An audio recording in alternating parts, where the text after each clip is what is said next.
ఆ పెద్దాయన మనస్తత్వం 111 మంది మహిళలకు పెళ్లి చేసిన మహేష్ సహాని సాధారణ మనిషి, అసాధారణ ఆలోచన. మరి సూరత్ నగరంలో రియల్ ఎస్టేట్ వజ్రాల వ్యాపారంలో స్థిరపడిన మహేష్ సహాని బయట నుంచి చూస్తే ఒక సామాన్య వ్యాపారవేత్తలా కనిపిస్తారు. కానీ అతని హృదయంలో మానవత్వం ఒక సముద్రంలా ఉప్పొంగింది. ఒక సామాన్య తండ్రి తన కుమార్తె పెళ్లికి ఎంత ప్రేమతో ఆలోచిస్తాడో అంతకు మించిన ఆరాటంతో ఆప్యాయతతో 111 మంది అనాథ అమ్మాయిలకు దత్తత తీసుకొని వారి వివాహాలను అంగరంగ వైభవంగా జరిపించాడు. ఈ కథ అతని దాతృత్వం, సమాజం పట్ల బాధ్యత, సమానత్వం గురించి చెప్పే ఒక స్ఫూర్తిదాయక గాథ అని చెప్పేసి ఒకటి వార్త విన్నాం. ఆ పెద్దాయన మానవత్వం 111 మంది మహిళలకు పెళ్లి చేసిన మహేష్ సహాని సాధారణ మనిషి, అసాధారణ ఆలోచన.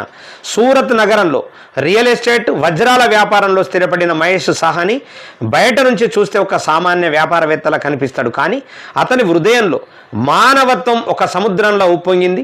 ఒక సామాన్య తండ్రి తన కుమార్తె పెళ్లికి ఎంత ప్రేమతో ఆలోచిస్తాడో అంతకు మించిన ఆరాటంతో ఆప్యాయతతో 111 అనాథ అమ్మాయిలను అంటే 111 అనాథ అమ్మాయిలను దత్తత తీసుకొని వారి వివాహాలను అంగరంగ వైభవంగా జరిపించాడు. ఈ కథ అతని దాతృత్వం, సమాజం పట్ల బాధ్యత, మానవత్వం గురించి చెప్పే ఒక స్ఫూర్తిదాయక గాథ. 70 రూపాయల నుంచి సామ్రాజ్యం వరకు మహేష్ సహాని కథ కూడా ఒక సామాన్యుడిదే. అతని తాత సూరత్లో కేవలం 70 రూపాయలతో అడుగుపెట్టాడు. కష్టపడి నిజాయితీతో వ్యాపారాన్ని నడిపాడు. ఆ వారసత్వాన్ని మహేష్ కొనసాగించాడు. క్రమంగా రియల్ ఎస్టేట్ వజ్రాల వ్యాపారంలో స్థిరపడ్డాడు. కానీ అతని ఆలోచనలు లాభాలకు మాత్రమే పరిమితం కాలేదు. నేను ఇంత వాడిని కావడానికి సమాజం తోడ్పాటే కారణం. ఈ సమాజానికి తిరిగి ఏదైనా చేయాలి అని అతను గట్టిగా నమ్మాడు. ఆ నమ్మకమే 111 మంది అమ్మాయిల జీవితాల్లో కొత్త వెలుగు నింపే కార్యక్రమానికి బీజం వేసింది. మానవత్వం యొక్క విలువైన అర్థం.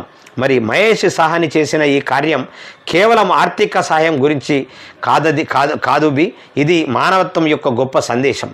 అనాథ అమ్మాయిలకి తండ్రి ప్రేమ, కుటుంబ ఆదరణ లేని లోటును అతను తన దాతృత్వంతో తీర్చాడు.